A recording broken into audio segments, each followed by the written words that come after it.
todos que vieram compartilhar essa primeira conversa aberta sobre a nossa Bienal. Agradeço também a presença dos nossos curadores, da Diane Lima, do Hélio Menezes, da Grada Quilomba e do Manuel Borja Viel, que vão estar aqui. E agradeço também especialmente a equipe da Bienal, essa equipe que a cada 2 anos se mobiliza completamente para realizar essa fantástica exposição, e a 35ª edição é mais uma vez. Hoje é o primeiro dia de muitos eventos públicos da nossa 35ª Bienal. Além da lista parcial dos artistas da mostra, que será complementada mais tarde, nós vamos também falar da publicação educativa dessa edição, e que conta com um evento especial de lançamento no próximo sábado, dia 29. Estão todos convidados para estarem aqui às 15h. E também sobre a nossa identidade visual, que é uma obra comissionada da grande artista e designer Nontsikelelo Mutiti. E apresentaremos também os membros do Conselho Curatorial da 35ª. Antes da gente passar aos nossos curadores, eu vou passar a palavra para Caroline Carrion, que é responsável pela comunicação da equipe da Bienal, para ela fazer alguns anúncios. Então, desejo a todos uma boa conversa, que aproveitem do nosso evento. Carol.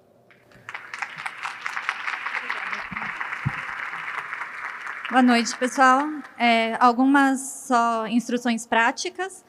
A gente tem aqui ao nosso lado o Rafael, que está ali, aquele emoji preto, e o Francisco.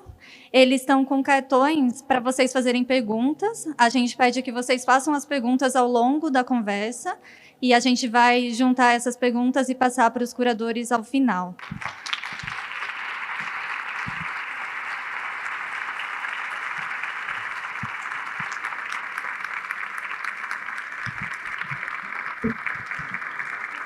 É maravilhoso ver tanta gente linda. Muito obrigada por terem vindo nos ouvir hoje. Boa noite a todas, todos, todes. É uma, de fato, imensa alegria estar aqui com vocês hoje para conversar um pouco, trocar perspectivas, reflexões, contar um pouco das histórias sobre as coreografias do Impossível, 35ª Bienal de São Paulo. Então, a gente quer agradecer muito pela presença de vocês, a presença de quem está acompanhando o trabalho, a presença de quem está torcendo pelo coletivo curatorial, que está aqui hoje todo presente. Então, a gente vai começar a noite fazendo uma grande agradecimento, que eu acredito que fazer uma Bienal não é nada mais do que fazer um trabalho coletivo, fruto de um esforço coletivo. Então, para a gente é muito importante agradecer ao time, aos grupos de trabalho, a todos os departamentos da Bienal de São Paulo. Agradecer a Antônio Lessa, superintendente executivo, que tem nos ajudado bastante nessa missão. Agradecer também especialmente o carinho, o afeto e o cuidado dos nossos assistentes curatoriais. Matilde Outeiro, que nos assessorou no início da nossa trajetória. Tarcísio Almeida e Silvia Monastérios, que estão aqui. Cadê vocês? É, de fato, uma alegria ter vocês com a gente. A gente agradece muito pela contribuição do trabalho que a gente tem feito. A gente vai começar contando um pouco sobre como a gente consolidou o título Coreografias do Impossível. E, para começar, seria necessário compartilhar que está implícito no termo coreografia a criação de um corpo disciplinado, que se move de acordo com comandos e também por uma determinada escrita. Uma das possíveis leituras que a gente tem feito é que tem alguém que escreve e tem que alguém produz a coreografia. Quem escreve essas coreografias são as pessoas que fazem, são os sistemas que fazem, são as governanças que fazem os contextos impossíveis que cada um de nós vivemos no nosso cotidiano. Esses contextos impossíveis dizem respeito às leis, também às normas, às violências que regulam, restringem e impossibilitam a liberdade do movimento. Essa ideia sobre restringir a liberdade do movimento tem nos ajudado a refletir também sobre como a ideia de mover-se, como os deslocamentos permanecem no cerne de uma concepção neoliberal de liberdade, como que a ideia de liberdade ela está também implícita nesse conceito neoliberal de liberdade, tanto no sentido dessas regulações, como também no sentido da formação de um imaginário social que é guiado por um processo progressivo do tempo que vem se tornando as métricas de sincronização de todas as sociedades. Mas quando a gente traz o impossível, quando a gente traz uma referência poética e a gente qualifica as coreografias, chamando-as de impossível, quando a gente traz contexto às coreografias, a gente também alarga as perspectivas sobre coreografia e nessa formulação aparece, portanto, um gesto desobediente, que desorganiza, que escapa, que tensiona e que contrapõe o termo coreografia. São essas tensões, portanto, que têm nos aproximado de conceitos mais alargados sobre o conceito de coreografia, que se configura também as estratégias de quem questiona, tensiona, reflete o contexto social em que se vive. Então, a gente tem esses dois momentos acontecendo no termo de coreografia. Essa compreensão ela tem possibilitado também perceber como determinadas práticas sociais e também artísticas, ou artísticas e também sociais, encontram estratégias para driblar os efeitos desses mesmos contextos nos modos de se manifestar, expressar e produzir arte. É esse corpo que se move, criando o possível, apesar de todo o impossível. São práticas que constroem espaços e tempos de percepção que desafiam a rigidez da linearidade do tempo ocidental. É desse modo, portanto, que a gente compreende que o conjunto de obras que fazem parte hoje dessa lista parcial e também da que virá, produzem dois movimentos centrais. O primeiro deles, como eu falei, eles desafiam, resistem, recusam esses sistemas globais de violência, responsáveis por conformar o nosso imaginário social e delimitar, portanto, as noções do possível e do possível, ao mesmo tempo que elas fazem dois movimentos centrais para pensar as práticas artísticas. Elas especulam e antecipam o que pode vir a ser, criando um descontínuo no tempo em que a natureza enigmática do fazer artístico se realiza.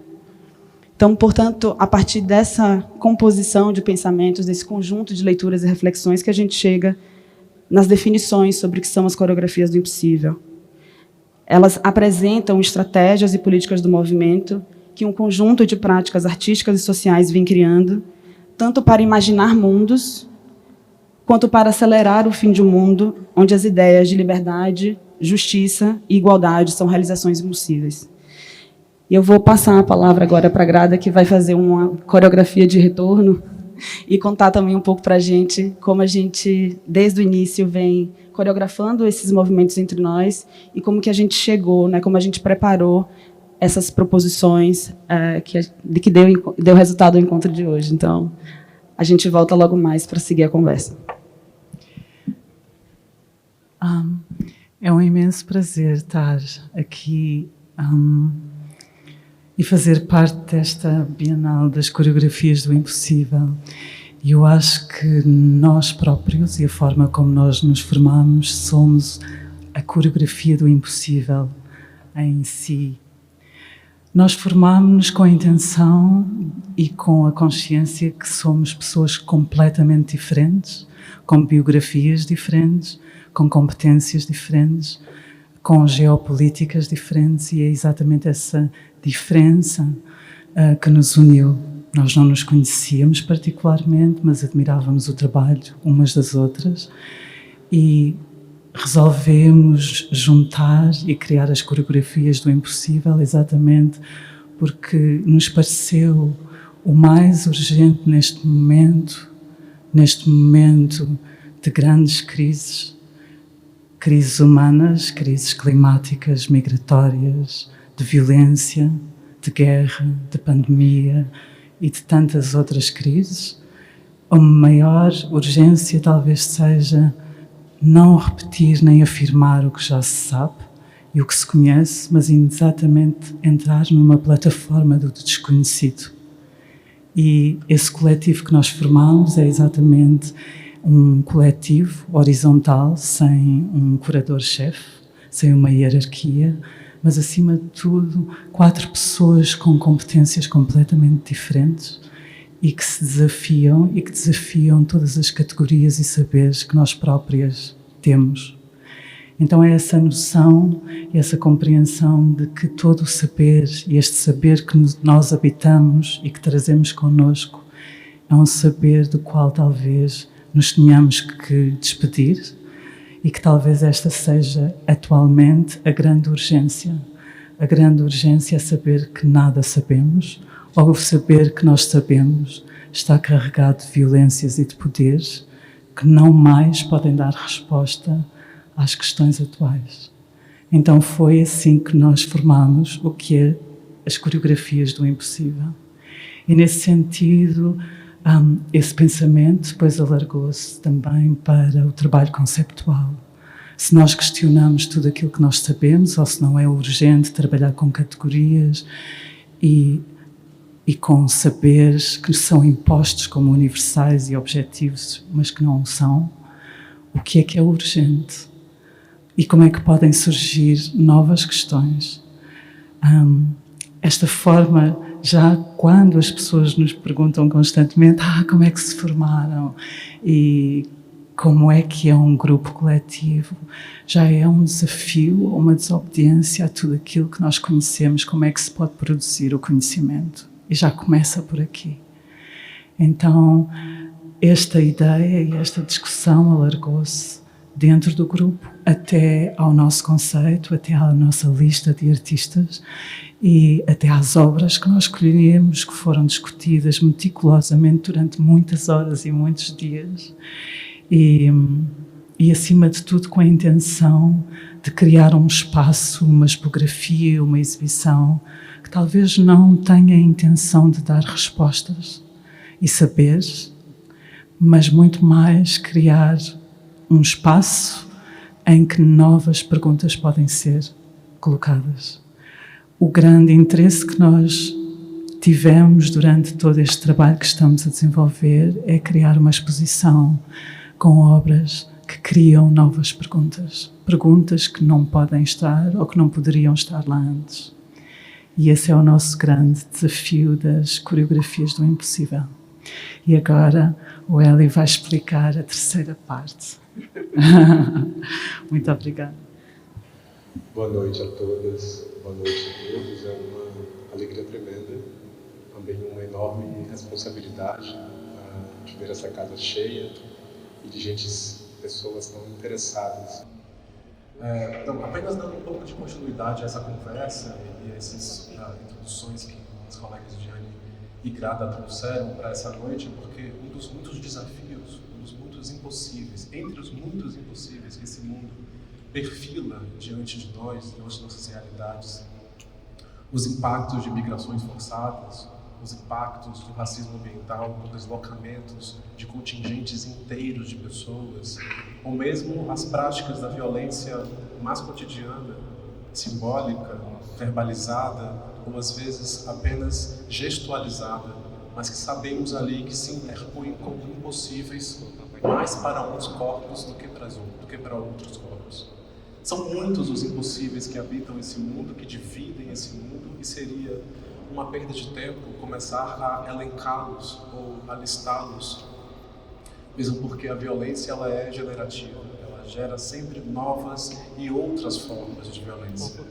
Talvez estejamos mais interessados de como também essas violências e esses contextos de impossibilidade impactam em desenvolvimentos criativos, estéticos e artísticos em várias partes do mundo. Talvez estejamos mais interessados e interessadas nas também infinitas maneiras de escapar, fugir, enfrentar, driblar, dançar, coreografar esses impossíveis. E certamente um grande impossível, e que para a gente faz muito sentido nessa Bienal, é uma discussão sobre o tempo. Uma discussão sobre esse tempo linear, progressivo, narrativo, em uma palavra talvez mais sintética, de um tempo ocidental, por assim dizer, que sempre pensa a vida a partir de acúmulos sucessivos. O que, na realidade, as práticas artísticas, os contextos e práticas também sociais que essa Bienal reúne e apresenta, nos mostra é que, para todos esses artistas, nós vamos logo mais falar um pouco mais sobre todos eles e todas elas, habitam contextos impossíveis e lidam com outras noções do tempo, engendram outras temporalidades, não necessariamente progressivas. Mas talvez a Leda Maria Martins, essa grande poeta, ensaísta, congadeira brasileira, nos ensine que com as performances do tempo que espirala, com as performances de um tempo espiralar, feito de ritornelos, de descontinuidades, um tempo que não apenas volta, porque muitas coisas nunca deixaram de estar presentes, um tempo de hoje que talvez seja similarmente coincidente com muitas realidades e impossibilidades que já vivíamos no século XVI, ou há 500 anos de colonização. É preciso, portanto, pensar essas dobras do tempo, mais do que usar o tempo como uma régua, e talvez seja esse um dos grandes debates, questões que trazemos na própria ideia de coreografia, que pressupõe, evidentemente, uma série de movimentos que o corpo ou os corpos, ao se movimentarem e se mexerem no espaço, abrem também frestas entre tempos, entre espaços, que ainda que sejam fugazes, ainda que sejam perecíveis, são momentos mínimos de liberdade, são momentos mínimos de criação de um novo tempo, de experimentação de um novo espaço. Então, se a coreografia se apresenta para a gente como essa palavra forte, que também pode designar esses movimentos, esses gingados, esses saculejos que podemos fazer diante de situações que parecem intransponíveis, diante de muros que parecem inalcançáveis, essa palavra, portanto, também nos ajuda a pensar como essas coreografias são saberes corporificados, são saberes localizados e que, por isso, se inscrevem no tempo, se reafirmam através do corpo.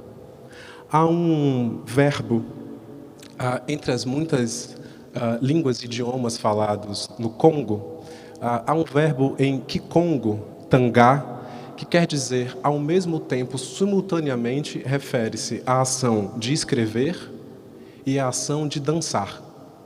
Este mesmo verbo tangá se declina em Kikongo no substantivo intango, que por sua vez quer dizer tempo.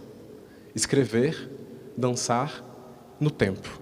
Talvez seja essa uma boa formulação para começarmos a nos aproximar dessas diferentes realidades das coreografias do impossível. Ou como ainda diria Leda Maria Martins, talvez de uma corpografia do impossível. Antes de passar a palavra ao meu colega Manolo, obrigado.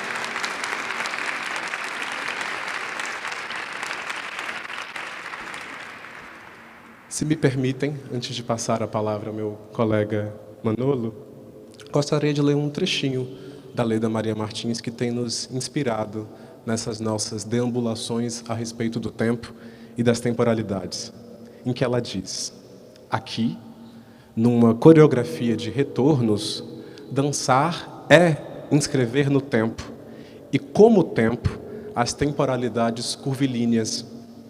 É uma delícia falar em temporalidade curvilínea nessa arquitetura, né? A performance ritual é, pois, simultaneamente, diz a Leda, um riscado, um traço, um retróis, um tempo recorrente e um ato de inscrição, ou melhor dizendo, uma afrografia. Muito obrigado.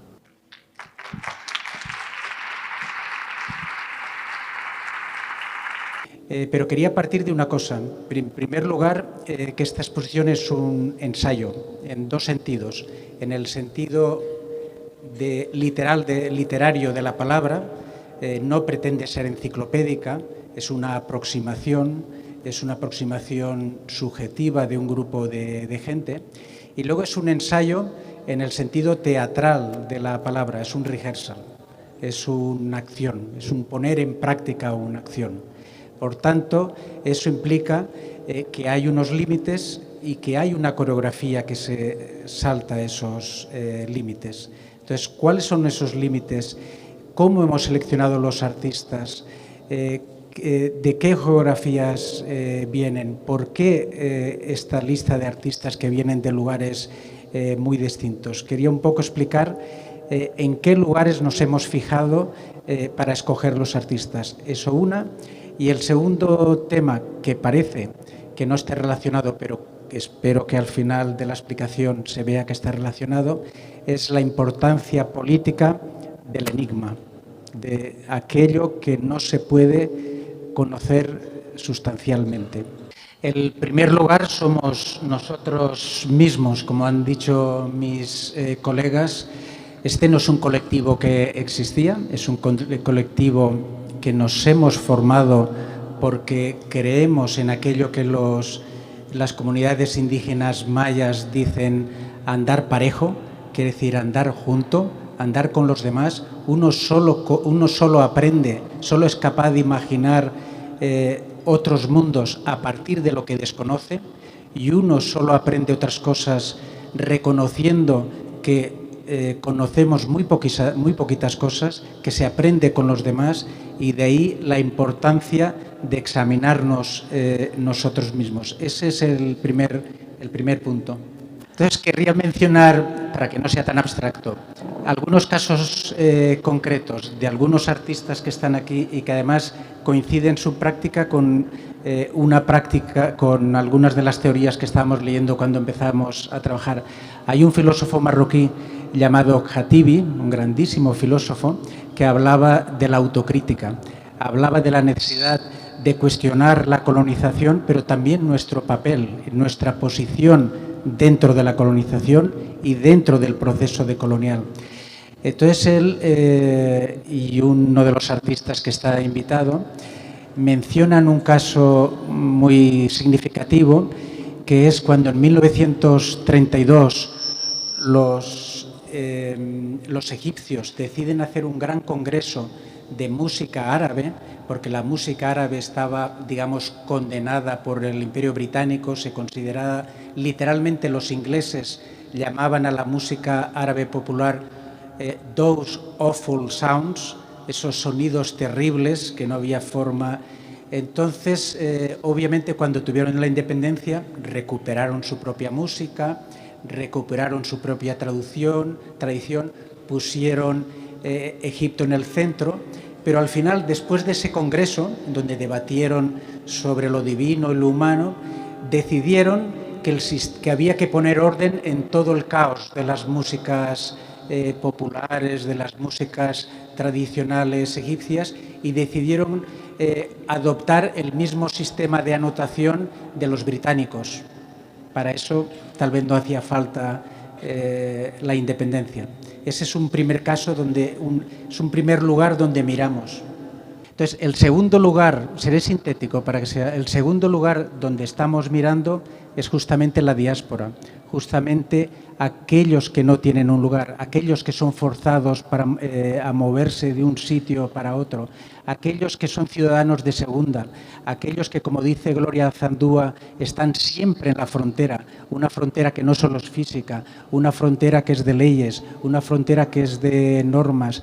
¿Cómo cuestionar esa frontera? Ese es el segundo lugar que estamos viendo. El tercer lugar es el de aquellos que estaban antes de que llegasen los colonizadores, aquellos cuyo sitio estaban en su sitio, aquellos que tienen formas de gobernanza anterior a lo privado, anterior a lo público, aquellos en los cuales lo común es una forma de gobernanza, es una forma de conocimiento, es una forma de relación con el mundo, aquellos cuyas formas de organización cuestionan en el Estado-nación porque simplemente están en diversos sitios. Ese es el tercer lugar que hollamos. Y después, finalmente, es importante hollar a aquellos que no son humanos, aquellos seres que no son humanos. Es necesario hollar de un modo que rompamos esa separación eurocéntrica de la separación entre sujeto y objeto. Es necesario ollar, como hace, por ejemplo, Geraldine Javier, aquellos no humanos que tienen una vida propia, que tienen unas formas, como explica Anat Singh, de comunicación, de relación, de comunicarse con nosotros, que somos incapaces de ver. Esas son las 4 geografías que para nosotros son importantes. Y esas geografías implican, de algún modo, romper estas cartografías que, como decía Elio, vienen sucediéndose de un modo u otro hace 5 siglos. Sabemos que la historia del presente es una historia que ocurre hace muchos siglos. Sabemos que la colonialidad, el capitalismo, tiene una característica, y es que muta continuamente, cambia continuamente. La necesidad, justamente, de entender cómo hay otras formas de relacionarse, cómo hay otras formas de gobernanza, cómo hay otros lugares a los cuales ollar, es fundamental en nuestras cartografías, porque son cartografías que permiten, dentro de la imposibilidad de un mundo que es terrible, encontrar unos mundos que no nos imaginamos. Y para ello el enigma es fundamental, porque el enigma es aquello que te reduce, que te lleva a otra pregunta. El enigma es aquello que es irreducible a un algoritmo. El enigma es aquello que no puedes explicar, que solo puedes sentir, que solo puedes bailar.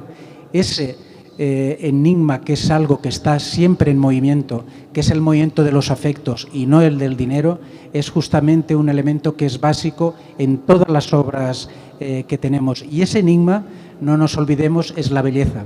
Ese enigma y esa belleza tienen poco que ver con la belleza que teníamos heredada, tiene que ver con otras cosas, con una belleza, con un elemento que nos cambia.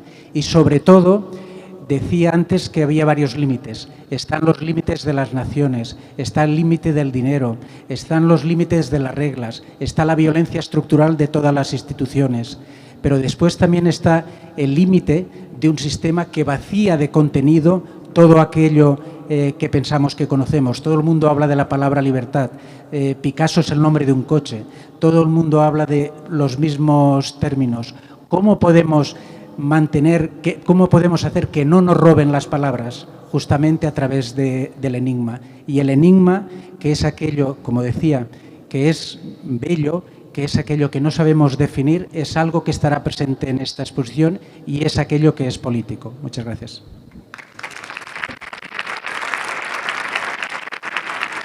Queria aproveitar esse ponto que o Manolo comenta sobre a natureza enigmática dessas produções artísticas, porque ela, de fato, é o critério primeiro dessa seleção de artistas que agora vocês conseguem aqui acompanhar, alguns dos nomes.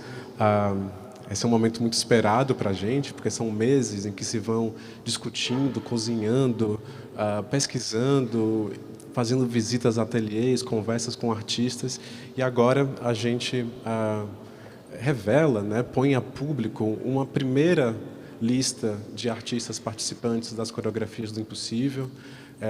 Comentamos aqui 43 nomes, não chega sequer à metade da exposição, mas é já um drop, um espelho, né, em escala reduzida do espírito de composição de artistas que vai imperar e conduzir as coreografias do Impossível.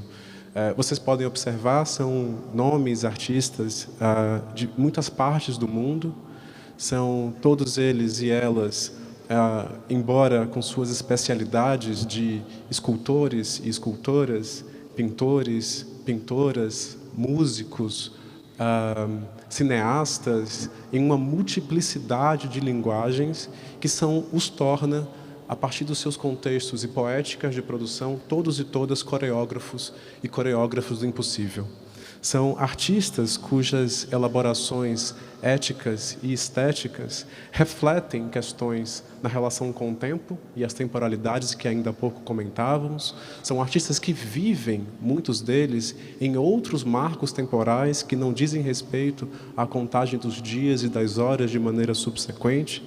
São todos, eles e elas, com suas especificidades, artistas cujas propostas estéticas têm uma provocação à imaginação, para além da resposta à violência, e se nos permitirmos também sonhar E se também nos permitirmos dançar, e se também nos permitirmos imaginar outros mundos que por vezes escapam a essas violências que fazem parte e que atravessam todos os nossos corpos. São, portanto, artistas que, evidentemente, a partir desse conjunto e a partir da relação que eles têm no espaço, criam significados, camadas de sentido que não estavam previstas em seus trabalhos originais. Talvez seja essa a graça, talvez seja essa a poesia de organizar uma exposição dessa escala, porque mesmo aqueles artistas que já conhecíamos nos apresentarão outras facetas de suas produções que se multiplicam no espaço a partir das relações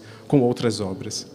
Alguns pontos importantes para a gente sinalizar a partir dessa primeira lista de artistas que temos a alegria de compartilhar com vocês, né? Comentamos sobre os territórios e contextos impossíveis de onde eles habitam. Não vale a pena falar que o Brasil é um dos territórios de impossibilidade, mas também o Egito, mas também as Filipinas, mas também a Argentina, mas também outras tantas partes do mundo de onde advêm esses artistas. Vocês devem ter também observado que a gente divulga os nomes deles, delas e delos sem uma designação de nacionalidade. Não é difícil encontrar, quem quiser pode fazer essa pesquisa facilmente e encontrará referências, mas para a gente, conceitualmente, apresentou-se um ponto fulcral, um ponto importante de discussão. Para vários e várias desses artistas, a designação nacional não faz o menor sentido.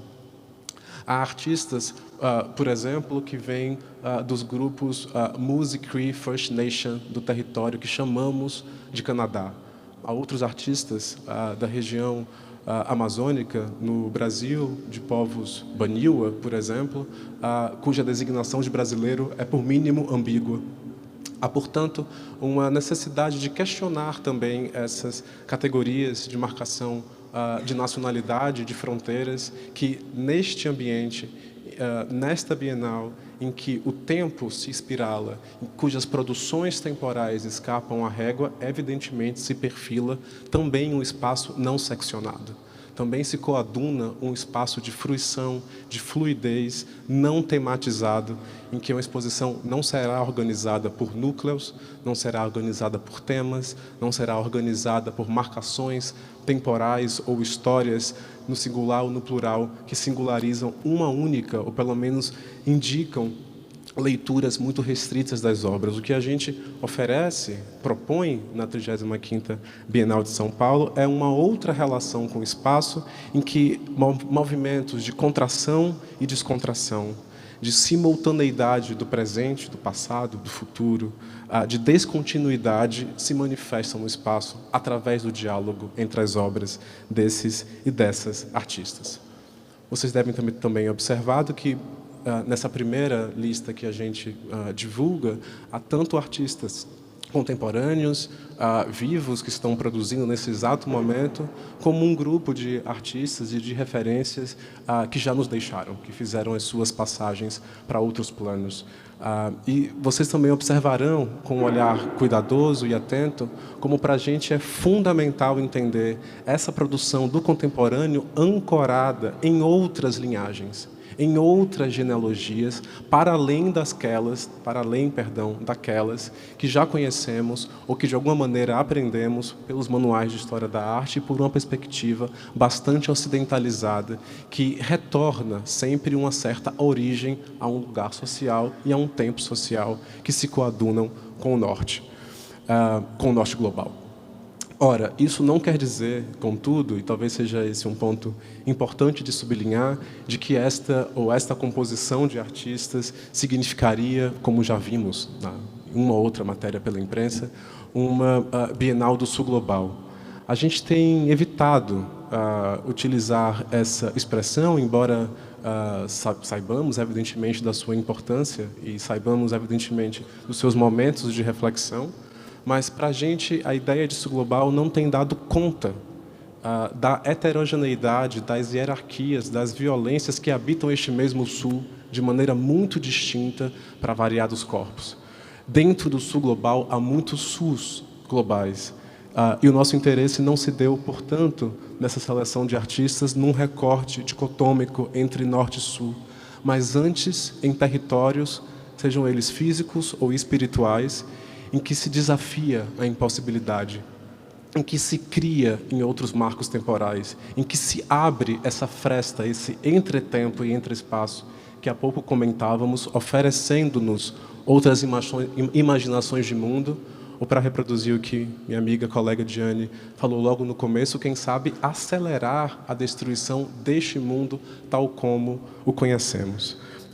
Portanto, nessa relação de artistas em que o impossível faz parte de seus contextos, interessa-nos também entender de que maneira essas muitas impossibilidades, sejam elas nomeadas pelo racismo cotidiano, sejam elas nomeadas pelas desigualdades de gênero, sejam elas nomeadas pelas violências LGBTQIA+ fóbicas, e outros tantos recortes possíveis, para a gente é fundamental entender também como essas impossibilidades impactam na produção estética, impactam na produção artística desses artistas e desses contextos. Então, lidamos aqui, portanto, com essa primeira lista de artistas, como eu disse, né? Não chega à metade, mas é um bom espelho, né? Metonímico do que virá adiante. Chegamos numa formulação que nos parece interessante, que espero também possa alegrá-los e alegrá-las pelos meses vindouros. Isso abre, evidentemente, um campo de pesquisa, um campo de aprofundamento das suas práticas, que vem sendo desenvolvida já há alguns meses, né, desde o começo desse processo, em especial com a equipe de educação aqui da Bienal de São Paulo, que tem se debruçado conosco nessas poéticas, nesses artistas, nesses contextos, e que hoje, com alegria, como já vejo na mão de alguns e algumas por aqui, se condensa numa primeira publicação educativa, que peço à minha colega amiga Diane para comentar e explanar as pessoas presentes um pouco mais a respeito. Eu vou dar continuidade a essa fala do Hélio, pensando o caráter performativo que a nossa publicação educativa também ganhou, e performativo que a gente pode definir um determinado contexto quando dizer também é fazer. A proposição de ter uma publicação educativa que acompanhasse o tempo, né, que fizesse coreografia de retornos, como cita a Leda Maria Martins, foi uma proposição que partiu desse encontro intenso, de muitos diálogos e debates com o time de educação da Bienal de São Paulo, e, ao longo do tempo, a gente foi entendendo como seria importante ter uma publicação que justamente pudesse recolher, refletir as contradições, as reflexões, os debates, os processos de fruição ao longo da construção da 35ª Bienal de São Paulo, e isso poderia acontecer se a gente tivesse um material que fosse processual, que tivesse justamente essa possibilidade de nos dar tempo para pensar, nos dar tempo para criar, nos dar tempo para refletir, e, mais do que isso, que servisse também como um elemento de mediação, que, de saída, oferecesse as bases fundamentais, os pilares, os conceitos que a gente tem trabalhado hoje. Então, uma das primeiras reflexões que surgiram, e o Hélio explanou muito bem sobre o tempo, tornou-se central para essa primeira publicação, que vocês provavelmente agora estão em mãos. Então, eu também já aproveito para agradecer a todo o time de educação da Fundação Bienal. Foram muitas leituras, foram muitas trocas, muitas conversas, muitos grupos de estudo. Então, de fato, acho que para a gente ter um educativo com essa competência, com essa permanência de trabalho, tornou-se algo fundamental e decisivo nesse processo de construção das coreografias do impossível. Além disso, tem algo que chama atenção nessa publicação, que é a carta editorial do time curatorial, que é do time educativo, que é quando eles justamente produzem um texto que fabula em terceira pessoa essa mesma reflexão que foi desenvolvida, onde a gente consegue ter aí um elemento que é também performativo, que é também especulativo, e eu acho que a gente tem encontrado um tom que é também o que a gente pensa e o que a gente deseja quando a gente fala em romper com essa linearidade do tempo, quando a gente pensa que os contextos impossíveis dos quais fazemos parte não só dizem respeito a uma questão política e uma questão ética, mas, sobretudo, ao modo como esses contextos impossíveis impactam nas plasticidades, nas visualidades, na estética. E, para a gente, é fundamental entender essa dobra que artistas, pensadoras, poetas, escritoras têm feito e que estão presentes nessa lista parcial que a gente apresenta hoje. Então, quando a gente também pensa que as coreografias do impossível, os nossos encontros são, de fato, performativos, tudo isso tem a ver com esse desejo de pôr em prática o que se diz. E claro que isso é uma proposição, é um experimento, é um laboratório, e eu acho que talvez isso seja um grande desejo também de permanecer tentando, né, permanecer construindo algo em conjunto. Nesse sentido, temos presenças importantes nessa publicação. Vou falar brevemente, porque vocês vão ter acesso, vão conseguir ler. Mas temos a presença da cantora lírica, coreógrafa e pensadora Inaicira Falcão, que também faz parte da nossa lista de artistas. É uma grande alegria poder ter obras que expandem, pela sua capacidade performativa, como eu disse, as linguagens que são habituadas de serem vistas em espaços de arte, né? Então, é interessante notar como a proposta da Inaicira Falcão de uma dança pluricultural nos oferece aqui uma força e um exercício de imaginar o coletivo. Para além disso, é importante também dizer, não sei se o Hélio comentou especificamente, mas temos um comissionamento da Inaicira Falcão, que é um disco e um livro. Então, a gente também tem esse material que vai ser logo mais compartilhado. A gente também tem a presença da Sandra Benites, que vai explorar os limites da tradução. A gente tem uma revisão de um texto muito importante da Françoise Verger, que se chama Museu Sem Objetos. Então, foi um comissionamento de um texto que já existia, mas ela atualizou. Então, para a gente é uma felicidade, uma alegria poder ver como o pensamento ele se atualiza, ver como o pensamento ele pode ser alargado. Então, a gente tem essa contribuição da Françoise Verger. E, além disso, também a gente tem a proposta sobre o pensamento composicional negro da Torquoise Dyson, que também é uma artista que está na nossa lista, e ela justamente vai pensar, através da abstração, como esses movimentos forçados, como esses deslocamentos em massa, como que esses processos de impacto de racismo ambiental podem serem traduzidos em pinturas e em esculturas, o que quer dizer também que esse caráter performativo ele não está circunscrito às práticas corporais, como a dança, como o teatro, tal como a gente imagina. Eles também estão incorporados nas práticas corporais, como a escultura, como o desenho, como a pintura.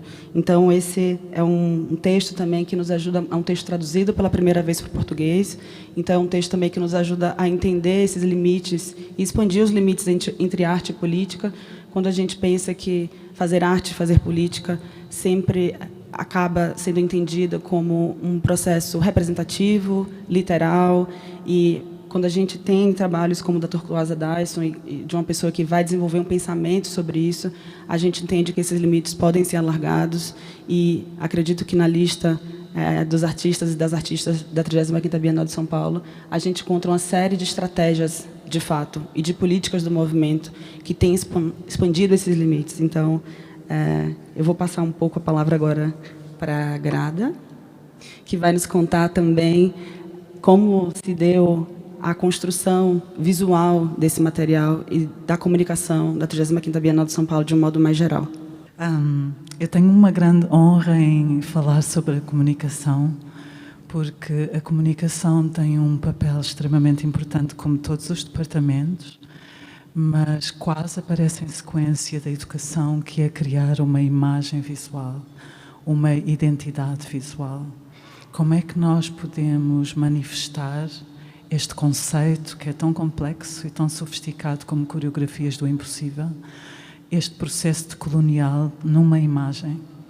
Então, e como é que nós podemos passar as fronteiras e as definições e as categorias de como trabalhar em conjunto, como fazer este processo. Então, foi uma das decisões importantes para nós que esta identidade visual passasse a ser uma comissão, e foi a primeira comissão da 35ª Bienal, por uma artista, Nonsi Kelelo Motiti, que é uma artista extraordinária da arte visual e que teve como grande tarefa traduzir todo este trabalho que foi descrito até agora numa imagem. A Nonsi Kelelo Motiti trabalha com algo muito específico. Ela trabalha com o entrançado africano e com toda a tradição histórica do que o entrançado e todo o significado que uma trança e o entrançado significa. E passando desta imagem, passa para uma imagem digital extremamente sofisticada e cria um vocabulário, e do vocabulário passa a criar um alfabeto. Este é o grande trabalho que ela faz. O trabalho que ela fez foi um processo muito complexo, com muitas reuniões, muitas conversas, e que foi acompanhado por toda a equipa da Bienal de Design e de Comunicação, que fizeram um trabalho incrível de colaboração com Nonsi. E o que ela desenvolveu é baseado nesta imagem da trança que passa a ser um alfabeto, e criou um alfabeto para esta 35ª Bienal, Coreografias do Impossível. Mas ela faz algo extraordinário que vai para além de criar um alfabeto. Ela começa a trabalhar também com a definição do que é uma coreografia e como é que a coreografia e todos os momentos e variações dessa definição podem aparecer numa imagem visual.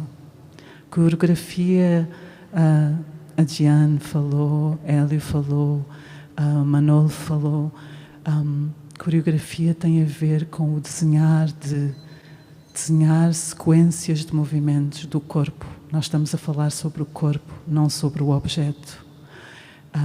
E como essas sequências de movimentos, nas suas variadas combinações, criam várias danças. Isto é, a coreografia atravessa duas dimensões, entre outras, mas duas delas muito importantes são espaço e tempo. Quer dizer, a mesma sequência de movimentos pode ser dançada no espaço, de diferentes formas, na horizontalidade, na verticalidade, na diagonal, e cria danças diferentes. Mas também no tempo. Uma dança pode ser rápida, uma dança pode ser lenta, e a mesma sequência de movimentos pode parar de repente.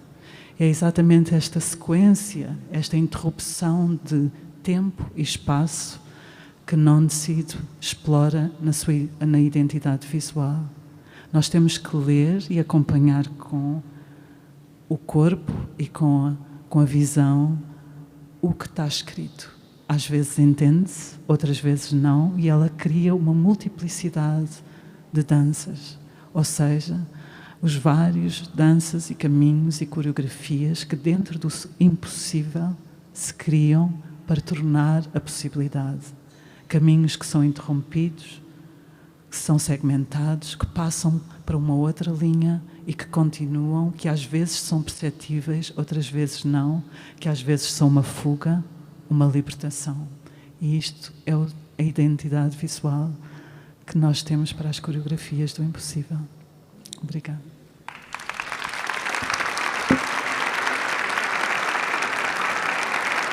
Bueno, al último de la mesa le queda por dar las gracias a todo el mundo y por hacer un resumen. Las gracias ya las doy, el resumen no lo voy a hacer, o sea que de esta os libráis. Pero, sin embargo, sí que quería dar las gracias y explicar obviamente partíamos antes creo que hemos dicho que la unión de los cuatro parte de un ejercicio de humildad, de antiheroísmo, de antinarcisismo, de dar un paso hacia atrás. Ese paso hacia atrás no lo pueden dar solo 4 personas, sería absurdo. Por tanto, alrededor nuestro hay un equipo fortísimo al cual le han dado las gracias, hay una serie de asesores, hay una serie de gente que trabaja con nosotros y en concreto hay 4 asesores, colaboradores que forman una parte esencial de la Bienal. Y ahora explicaré en qué forman una parte esencial. Por un lado está Omar Barrada, un escritor y poeta marroquí que ha escrito unos libros maravillosos sobre el cine marroquí, que conoce Marruecos y toda la zona del Magreb como pocos, un gran especialista. En segundo lugar, Sandra Benítez, una curadora guaraní y que ahora es una de las directoras del equipo artístico de Funarte. Sol Enaro, que es la directora en estos momentos, la conservadora jefe de los archivos de la MUAC en México.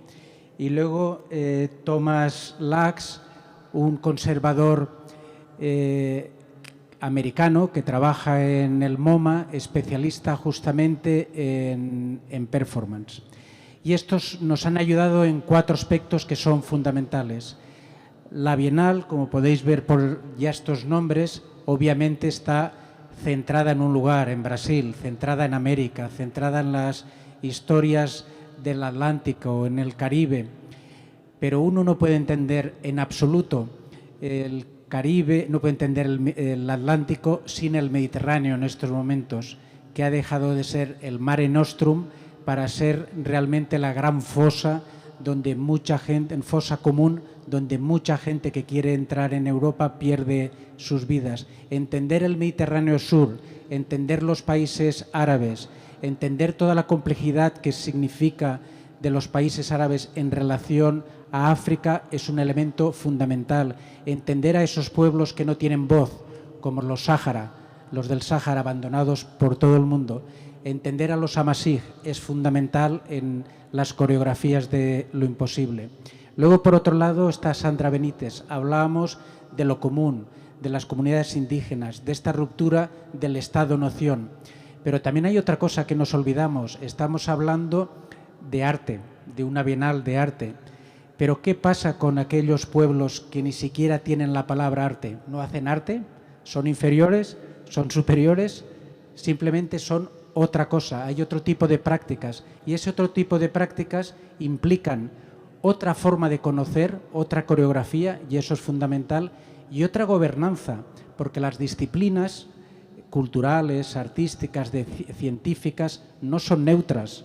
Y cuando alguien tiene que hacer solo arte y hace en un lugar del arte otra cosa, está cometiendo un delito, está cometiendo algo que se separa de la norma.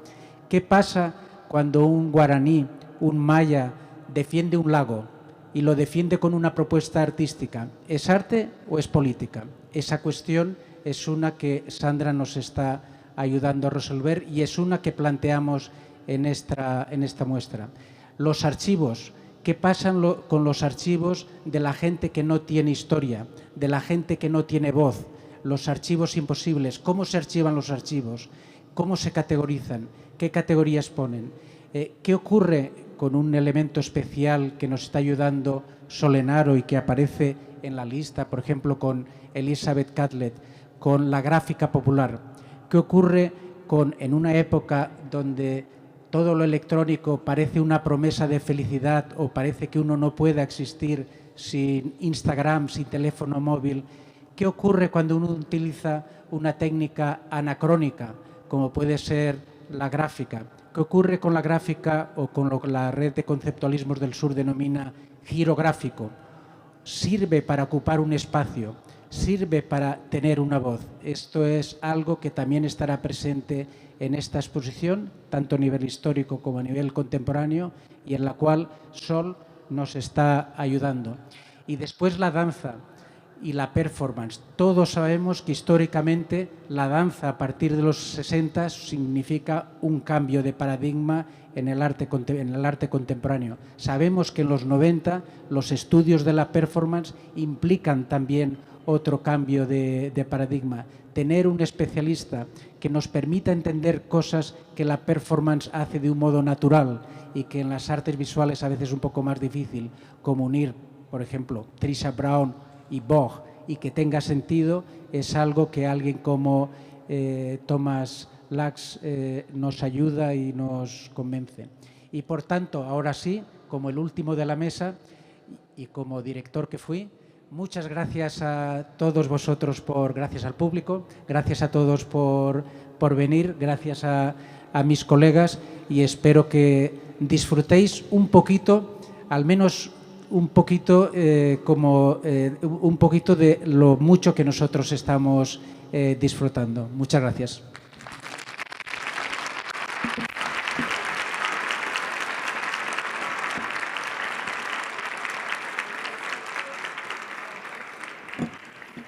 Muito obrigada. Eu vou fazer a primeira pergunta do público e eu lembro a vocês que quem tiver ainda interesse em fazer pergunta, os papéis estão disponíveis. A primeira pergunta é do Márcio. A palavra impossível parece sugerir uma perspectiva utópica. Por outro lado, o discurso curatorial enfatiza a ideia de temporalidade, que flerta com a sugestão de um olhar à realidade, talvez para transformá-la. A tensão entre essas duas noções informa esta curadoria de alguma forma? Márcio, obrigado pela pergunta, quem quer que seja Márcio por aí, acho que está ali atrás. Obrigado pela pergunta, porque ela nos ajuda a explanar, de fato, algumas múltiplas possibilidades de entendimento de um título poético como esse que a gente propõe. Há, sem dúvida, na formulação das coreografias do impossível, uma espécie de paradoxo interno, ou um oxímoro, em que, de alguma maneira, a imagem que a coreografia nos oferece é de um movimento, de uma fluidez, de uma movimentação que em tudo se opõe à imagem que impossibilidade traz para a gente, de fronteiras, de coisas estanques, de intranspondibilidades. Ora, é justamente nesse paradoxo que reside a importância do tempo. A importância de pensar e viver em outras temporalidades que podem imaginar outros mundos.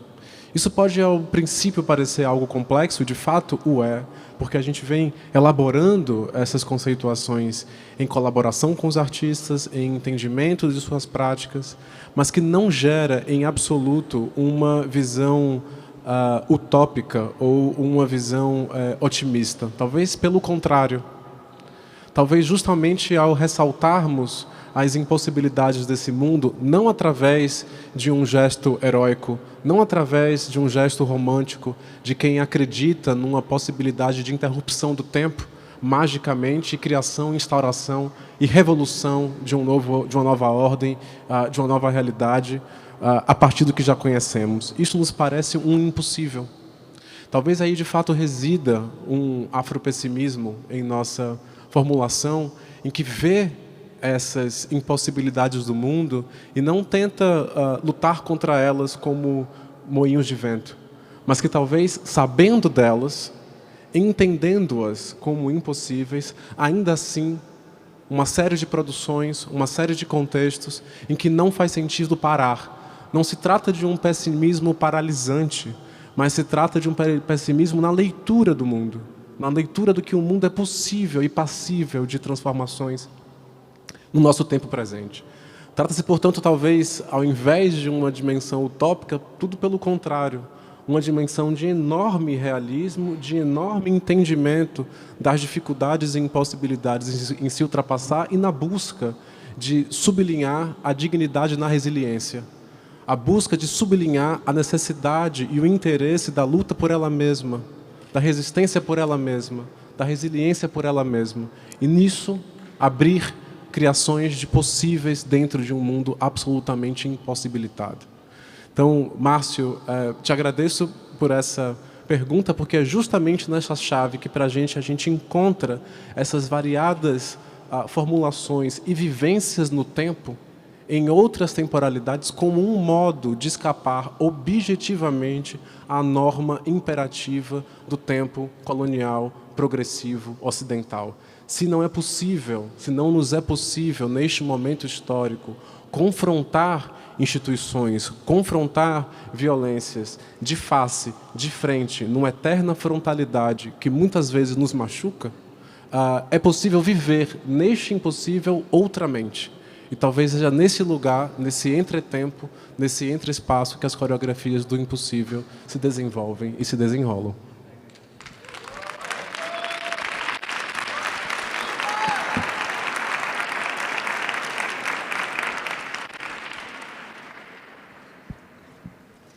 Obrigada, Hélio. A próxima pergunta é da Tiffany Larissa.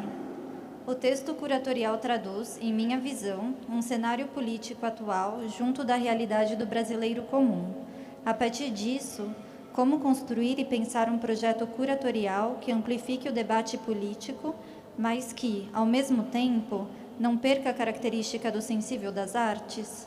Justamente mi última intervención de la primera intervención tenía que ver con el enigma, justamente con una cosa no va separada de la otra. La ampliación de las artes llevan un contenido político. Cuando hablamos de elementos políticos, no hablamos de una política de un modo literal. Eso no quiere decir, como hay algunos artistas que sí que trabajan con las urgencias del tiempo. O sea que realmente creemos, no solo creemos, que es importantísimo combinar ambas cosas, que es necesario y que es posible.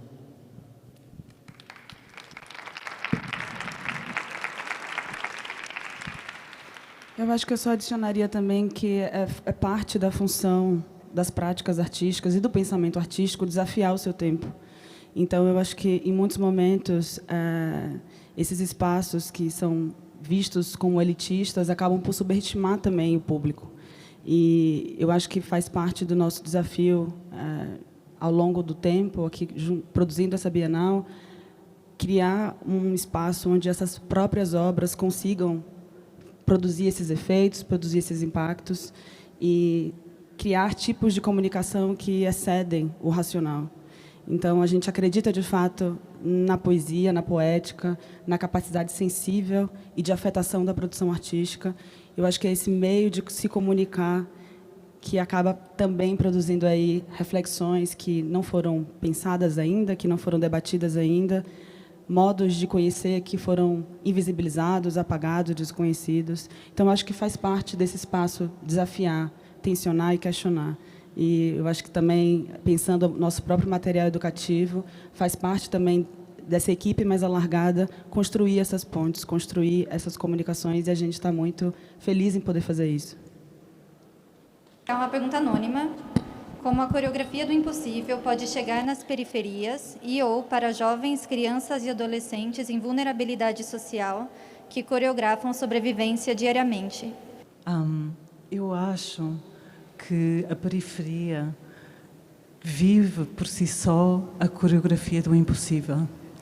É a constante dança, o parar, o acelerar, o retardar, o rastejar pelo chão, pela horizontalidade, o subir, a diagonal, é atravessar espaço e tempo, onde há pequenas rupturas na impossibilidade. E isso é uma arte, de facto, é uma escrita de sequências de movimento de um corpo ou de muitos corpos que vivem e conseguem atravessar o que é o impossível para criar o possível. Eu acho que estas coreografias do impossível que nós falamos é exercitada em primeira mão nas periferias, nos espaços marginais e marginalizados, acima de tudo. São estes saberes que se reúnem aqui e são estes saberes e estas questões que nós trazemos nas nossas próprias biografias de marginalidade. Isto em termos conceptuais. Em termos práticos, eu acho que o que nós descrevemos até agora, começando com a lista de artistas, mas também com o trabalho incrível da educação, com o próprio espaço que é o pavilhão da Bienal e com o que a Bienal de São Paulo significa, que é uma Bienal que tem uma longa tradição em ser um espaço emancipatório, um espaço onde novos conceitos se experimentam, um espaço onde a abertura do pavilhão é gratuita, onde a entrada é gratuita. Isso tudo depois passa para a expografia, a arquitetura, onde nós trabalhamos. Como é que nós podemos chamar o público de fora para dentro? Como é que nós podemos desmantelar este monumento e esta imponência e este poder que esta arquitetura pode causar às pessoas que estão fora no parque e que passam? Portanto, começa com um trabalho também arquitetónico e passa para a identidade visual que nós descrevemos. Portanto, há um caminho muito complexo de formar esta Bienal de São Paulo, que tem todo o interesse e o foco exatamente em trazer estas comunidades e estas pessoas e estes corpos que muitas das vezes refletem também as nossas biografias e os nossos corpos e as nossas geopolíticas para dentro do pavilhão.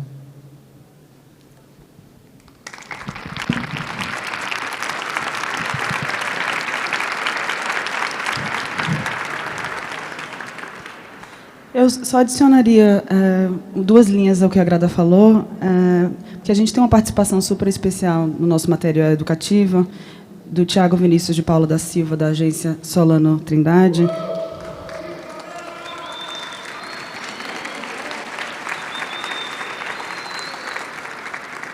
E ao reverenciar a Tianice e também os coletivos e movimentos jovens e periféricos da cidade de São Paulo, Tiago Vinícius de Paula fala o seguinte: a gente coreografa uma dança sem chão.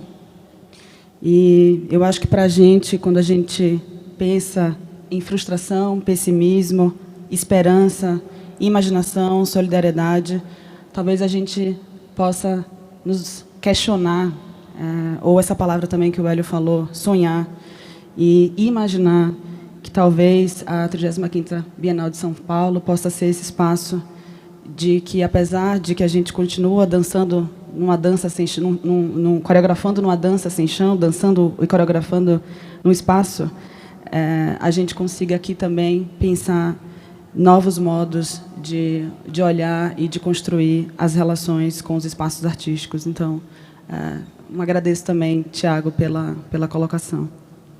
Agora, infelizmente, a gente vai para a nossa última pergunta, que é do André. Esta Bienal apresenta, nesses primeiros anúncios, a possibilidade de diversificar a apresentação de origens dos artistas contemporâneos. Mas eu gostaria de saber também sobre obras históricas, já que a Bienal costuma trazer obras de outras épocas. De que maneira esta edição pode colaborar para diversificar também aquilo que costuma ser lido como mais canônico? Vale, esta me toca por edad, supongo. De hecho, veréis que en la lista hay una serie de artistas. Por supuesto, se rompe, ya se ha hablado varias veces, todo elemento de lineaje progresivo, lineal, etcétera, etcétera. No hay nada de esto. Hay coreografías donde continuamente, con cada movimiento, se va reexaminando el pasado. Y hay toda una serie de artistas históricos que tienen sentido hoy en día y que en relación con los otros artistas, porque no solo hablamos los comisarios, hablan obviamente las obras entre sí, adquieren nuevos significados, adquieren interpretaciones que se desconocían en su propia obra o que no tenían sentido en su propia obra. Todo eso genera una genealogía histórica que es bastante distinta de otras conocidas.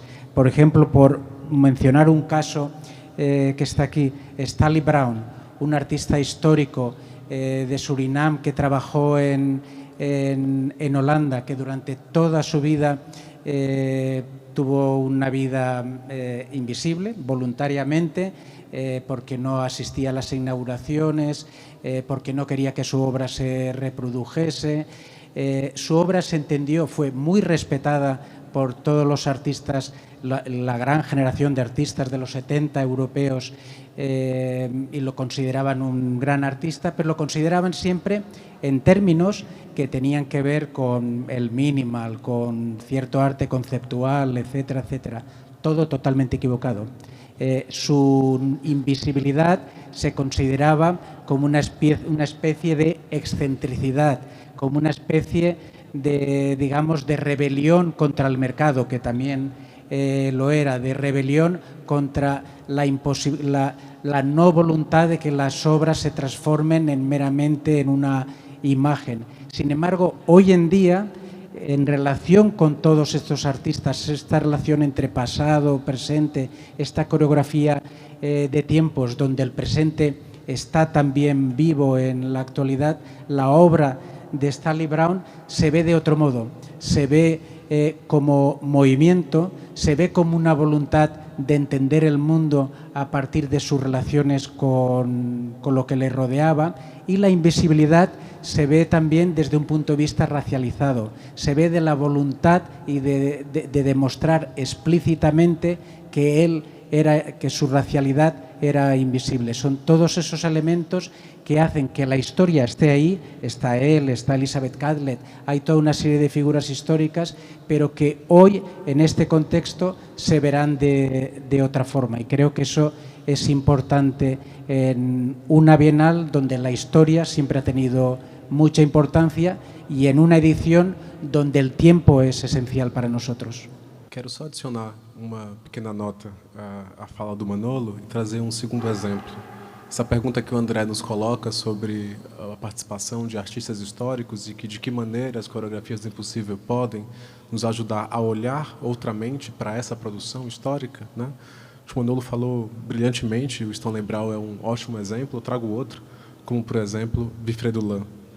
Wilfredo Lamm, um artista afro-cubano e que é bastante conhecido, um dos mais importantes nomes de uma espécie de releitura do surreal nos Caribes, né? Nas Américas, especificamente no Caribe, mas que dentro desse conjunto de relações, essa teia de relações, ou para usar uma palavra que é de bom grado a Anonci, nesse trançado de relações entre contemporâneos e históricos, o que queremos tensionar, ou pelo menos ajudar a mudar uma perspectiva de relação, é inclusive de abolir essa separação estreita entre o dito histórico e o contemporâneo.